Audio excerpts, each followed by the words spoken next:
안녕하세요. 네, 반갑습니다. 바로 뵙는 거지만 예. 두 번째로 인사를 드리게 됐습니다.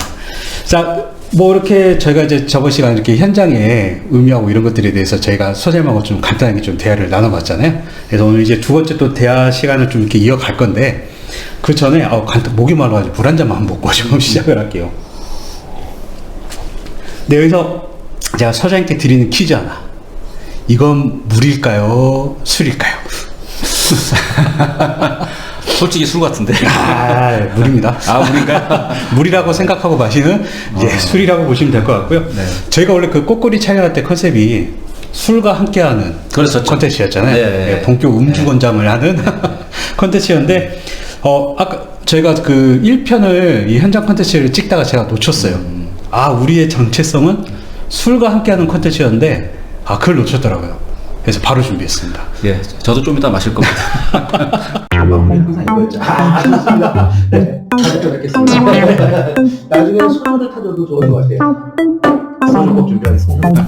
뭐 자주 마시지는 않을게요. 그렇죠. 네, 간단하게 마시면서 혹시 중간에 뭐 말씀하시다가 막히시면 간단히 뭐 건배라도 한번 하시죠. 그래요. 네.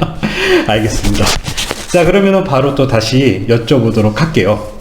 저번에는 이제 아까 말씀드린 대로 제가 현장에 대한 의미, 그리고 현장에서 일하신 분들의 특징, 이런 것들에 한번 여쭤봤었는데, 그렇다 한다면은 현장에서 이렇게 발생하고 있는 여러 가지 이슈들, 그리고 이제 거기서 또 몸담고 계신 분들이 또 이렇게 고민하고 계시는 분들이라든가 이런 사항들, 이런 것들이 좀 어떤 것들이 있는지가 좀 궁금하거든요. 그래서 소장님의 또 그동안의 그 노하우와 경험으로 그걸 좀 말씀을 해주시면 감사하겠습니다. 뭐 제조업을 기반으로 일어나는 우리 현장 쪽에 대한 부분들은 많은 뭐 전문가 또 관련 분들이 네. 정리도 하고 뭐 연구도 하고 또 분석도 하고 있습니다만, 제가 보는 이제 이슈 한 4가지 정도만 말씀을 드린다 그러면, 기존에 우리 뭐 다 알고 있는 고객의 요구사항, 다 품종 소량이 계속 더 심화가 되고 있다는 거. 그리고 거기에 따라서 단납기 요구도 더 강화되고 있고, 잦은 사양 변경, 그럼에도 불구하고 품질은 100% 보증을 해야 되는 부분들, 이런 것에 대한 부담이 굉장히 커지고 있죠. 그래서 이걸 어떻게 여하의 현장에서 이걸 이제 실제 구현하느냐가 이제 중요한 부분인데, 더더구나 지금 4차 산업혁명과 스마트 팩토리 이런 부분들이 있는데, 여기서의 그 핵심은 기술 변화거든요. 근데 기술 변화가 단순한 게 아니고 이제 와해성 혁신이라는 말을 쓰는 건데, 그러니까 기존에 썼던 기술이나 이런 것들이 의미가 없어지고 필요 없게 되고, 새로운 기술을 하게 되면 일하는 거라든지 또 새로 배워야 된다든지 뭐 이런 부분들, 뭐 잘 알고 있습니다만, 자동차 뭐 엔진 부분이 사라지게 되면 전기 자동차로 바뀌잖아요. 네. 그러면 엔진에 관련된 많은 기술자들, 이런 사람들이 대부분 이제 자기가 했던 것들 의미가 없게 돼버리고 새로 또 배워야 되고, 최근에 갔다 오는 뭐 H사 그 현장 사원들한테도 들은 얘기로도 본인이 앞으로 뭘 해야 될지, 앞으로 어떤 걸 배워야 될지, 또 새로 배워야 된다는 부분에 고민을 굉장히 많이 하는데, 물론 그거를 회사 차원에서 이제 나름대로 이렇게 해야 될 부분도 있겠습니다만, 미래에 대한 부분에 이제 고민을 많이 하는 거죠. 네, 이렇게 해서 생산하는 거에 대한 거와 기술에 대한 변화, 이렇게 2가지 말씀을 드렸고요. 이제 사람에 대한 부분들은 지금 현장 관리자들, 오래된 사람들이 현재 거의 정년퇴직이 다 돼가고 있어요. 그래서 계속해서 나가고 있고요. 뭐 통계자로 의하면 뭐 몇 년 안에 엄청나게 많은 인원이 한꺼번에 나가야 될 그런 부분이 있는데, 그 사람들이 했던 어떤 기술적인 부분들, 이런 것이 노하우가 남겨지지 못하고 사라져버리는 것들이 있거든요. 그래서 회사 차원에서 지금 이거에 대한 부분들을 고민을 하고 있습니다만, 생각만큼 잘 안 되고 있고요. 네. 그래서 어떤 회사는 또 일부 나갔던 사람을 다시 고문으로 계속 이렇게 두는 경우도 있습니다만, 그거는 이제 사실은 뭐 정상적인 방법은 아닌 거죠. 고육지책이라 할 수도 있고요. 또 하나가 이제 최근에 그 신입사원으로 들어오는, 그러니까 과거에 그 제조업에서 한때 뭐 이제 노사 문제나 이런 걸로 인해서 한 10년 정도 현장 신입사원을 뽑지 않았던 시기가 많았어요. 특히 대기업이 그런 게 많았거든요. 그러다 보니까 거기에 이제 그 단절이 일어났어요. 그러다 보니까 이제 지금은 물론 이제 많이 새로운 현장 신입사원들이 계속 들어오는데, 문제는 그 MZ세대와 기존에 있는 그 사대들과의 소통이나 갈등, 이런 문제가 계속 지금 심화되고 있고, 특히 그 MZ세대에 대해서 대표적으로 나타나는 현상들이 뭐 책임감이 없다, 주도적으로 업무를 수행하지 않는다 하는 부분들, 그리고 회사보다는 자기 개인이 우선이잖아요. 그러다 보니까 거기서 오는 어떤 가치관의 차, 이런 것들이 현장에는 바로바로 나타나거든요. 그러다 보니까 최근에 이제 현장 관리자들, 반장들 과정 가면 전에는 일 중심이었던 내용, 뭐 관리자 내용이었다면 지금은 콕 집어서 신세대, MZ세대들과 어떻게 소통하고 그들과 어떻게 하겠냐 하는 것에 대한 요구가 굉장히 늘고 있고요. 그래서 그거에 대한 나름대로 이렇게 방법이나 솔루션을 제공을 하고 있는데 계속 고민을 하고 있는 거죠. 네. 요 정도가 이제 이렇게 네 가지 말씀드렸습니다. 이렇게 듣다 보니까 또 역시 저는 궁금한 게 많은 사람이거든요. 또 바로 드는 생각이 아까 말씀하셨던 이제 10년간의 공백이 있다라고 말씀을 하셨잖아요. 대기업의 생산 같은 경우는. 그래서 그 공백이 굉장히 길어요. 10년이면은. 길음에도 불구하고 이제 MZ 세대들이 또 다시 들어왔고, 그러면서 이제 거기서 오는 여러 가지 이제 관리 방법이라든가 갈등 상황이라든가 이런 부분들이 분명 이슈화가 되고 있을 것 같은데, 그렇다면은 소장님께서 경험을 많이 하셨으니까 최근 현장에서는 그러면은 이런 부분들에 대해서 어떻게 좀 접근을 하고 있는지 혹시 알고 계시나요? 사실은 어떤 뭐 이렇게 해야 된다 저렇게 해야 된다는 아주 확실한 어떤 해결안이 있었던 건 아니고 그냥 부딪히는 대로, 그래도 같은 사람이니까, 그러니까 뭐 흔히 말해서 이제 회식을 좀 자주 한다든지 네. 어떤 소통이나 만남을 자주 한다고 그러는 건데 생각대로 잘 안 돼요. 그러다 보니까 잘해보자고 모였는데 오히려 더 갈등만 일으키게 되고 더 거리감만 느끼게 되고 거기에 대해서 계속 궁시렁궁시렁거리게 되고, 항상 말씀하시는 간담이 서늘해지는 간담회. 간담이 서늘해지는 간담회나 하고, 괜히, 그래서 어느 순간 얘기를 들어보면, 이제 아예 그런 자리를 안 한다.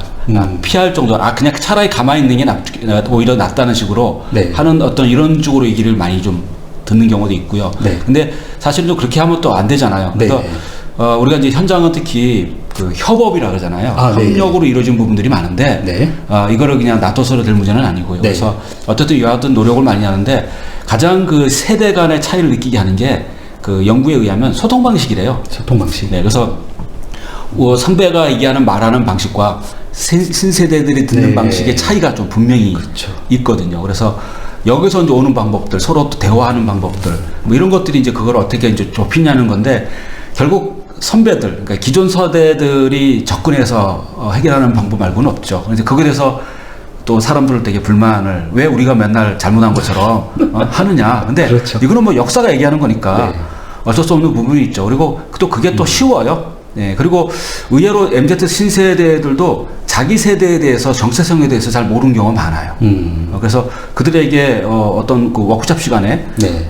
기성세대들한테 자기들을 어떻게 좀 대했으면 좋겠느냐 하는 걸 역으로 물어본 적도 있었거든요. 네. 근데 뭐 자기들이 잘못한 거를 좀 깔끔하게, 물론 감정 안 상하게 이렇게 네. 해주면 받아들일만 하다. 네. 그리고 변화에 대한 부분도 얼마든지 네. 우리가 받아들일만 하다 그러는데, 그리고 또 조직이라는 건 같이 일하는 곳이잖아요. 그러니까 네. 어느 한두 사람이 역할을 제대로 못하게 되면 피해가 동료가 보게 돼 있어요. 그렇죠. 네. 근데 그 동료가 또 세대 간에 이게 되게 되면 대부분이 기분 나쁘죠. 네. 그래서 그런 부분도 자기들이 얘기를 하면 받아들이겠다 하는 거니까 얼마든지 그런 거는 피드백이 필요하죠. 네. 그러니까 어떤 감정이 섞인 게 아니고 사람을 평가하는 게 아니라 행동에 대한 부분들, 그게 우리 조직에 또 현장에 어떻게 서로 미치는지에 대한 것을 좀 객관적으로 얘기를 해서 네, 그렇죠. 받아들이게 하는 뭐 이런 부분인데, 이거는 이제 요즘에 긍정적 소통이라고 얘기를 하더라고요. 그래서 가급적이면 길게 안 하고 짧게 말하고 구체적으로 행동 중심으로 말을 해서 알려주고, 그리고 우리 서로 잘해보자고 하는 얘기니까 네. 너는 왜 그러냐는 게 아니고 그걸 보는 나의 마음은 어떻다 하는, 그러니까 좀 익숙치 않은 표현법이지만 네. 뭐 이런 식으로 해서 하는 부분들을 하게 되면 그래도 점점 좀 좋아지고 있다 하는 부분들에 대해서 얘기를 좀 듣곤 합니다. 그래요? 네, 바로 좋아지지는 않겠죠. 물론 네. 당연히. 네. 네. 어디 가나 있는. 근데 엄밀히 말하면 그 집에 있는 그 자식도 내 말 안 듣는데 맞아요. 네. 그 애가 현장에 와 있는 거거든요. 그 애가 현장에 내 밑에 직원으로 와 있는데 환장하는 거죠. 네, 네. 그 소장님께서 말씀해 주신 내용들을 제가 쭉 듣다 보니까 저희 예전에 꼬꼬리 촬영했던 그 내용이 생각이 납니다. 그때 이하에서 소장님께서 그 피드백을 하는 프로세스에 대해서 굉장히 구체적으로 단계별로 설명을 그때 해 주셨거든요. 그리고 또 같이 하셨던 그때 김지혁 교수님도, 그리고 소장님도 두 분이서 공통적으로 강조하셨던 게, 피드백할 때는 감정을 빼야 된다. 팩트 기반의 피드백을 해야 된다. 그걸 굉장히 강조를 하셨어요. 네. 이게 감정이 잘못 실리면은 약간 인격 모독처럼 들리다 보니까 아마 MZ 세대들 같은 경우는 그런 부분들이 굉장히 또 기분이 나쁠 수도 있을 것 같고. 가장 거기에 대해서 네. MZ 세대들이 소통하는데 네. 감정 상하게 하는 부분들 이런 걸 굉장히 민감하게 또 한다고 합니다. 근데 이제 말하는 입장에서 보면 어떻게 보면 감정이 안 들어갈 수가 없잖아요. 네. 그러니까 감정을 빼는 어떤 그 스킬이 사실 좀 필요합니다. 네. 감정을 뺀 스킬. 그렇죠. 네. 야, 이건 어떻게 빼야 되나요? 아, 네. 그래서 그 방법은 있거든요. 그래서 있는데, 네. 예. 그 방법, 마치 그 어떤 그 약의 처방처럼, 그대로 하게 되면 사람은 누구나 말하면서도 감정이 올라올 수 있는 부분이 있고, 우리가 다르고 다르고 하는 네. 것인데, 나는 뭐 감정이 나쁘지는 않았지만, 받아들인 입장에서 그럴 수 있는 부분이고, 그러니까 그런 여지를 아예 싹 빼고, 기름기 쫙 빼듯이 해갖고 아주 담백하게 전달할 수 있는 스킬이 필요하죠. 알겠습니다. 역시 초반에 말씀하셨던 소통 방식, 예, 그 부분에 대한 이야기가 이제 계속 지금 그 좀 소재라든가 이런 것들만 바뀔 뿐이지 그 단어는 계속 지금 유지가 되고 있는 것 같아요. 소통 방식 굉장히 많이 듣잖아요. 소통. 근데 이제 그 소통 방식이 기존에 해왔던 그런 방식도 이렇게 일반적인 소통이 아니라 네. 좀 더 다른 방법, 어떤 그런 기술이 좀 필요하다는 것이 이제 중요한 거죠. 알겠습니다. 뭐 어떤 문제든 간에 소통인 것 같아요. 제가 지금 저도 교육업에 종사한 지 벌써 한 17년, 18년 돼가고 있는데, 리더십의 기본은 커뮤니케이션인 것 같고요. 업무 쪽 스킬의 기본은 문제 해결인 것 같아요. 그러다 보니까 항상 사람이라든가 이런 어떤 관계적인 이야기가 나올 때는 반드시 소통이 빠질 수가 없고, 그런데 이제 워낙 저희가 공기 중에 산소를 그냥 아무 대가 없이 마시고 있는 것처럼, 중요성을 모르는 것처럼 그냥 하도 소통을 하다 보니까 또 소통이야, 다른 방법 없어? 또 이렇게들 또 반응들을 보이신 분들이 계시거든요.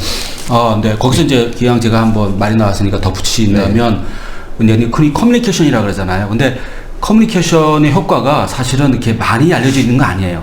그러니까 네. 우리 그 국내 기업을 대상으로 이제 연구 논문이 하나 있는데, 그러니까 관리자가 어떤 그 코칭 행동을 한다든지 이렇게 리더로서 역할을 하게 되면 커뮤니케이션 만족도로 올라간다고 돼 있거든요. 근데 커뮤니케이션 만족도라는 거는 정의하기를 얼마나 커뮤니케이션이 서로 활성화가 되어 있느냐.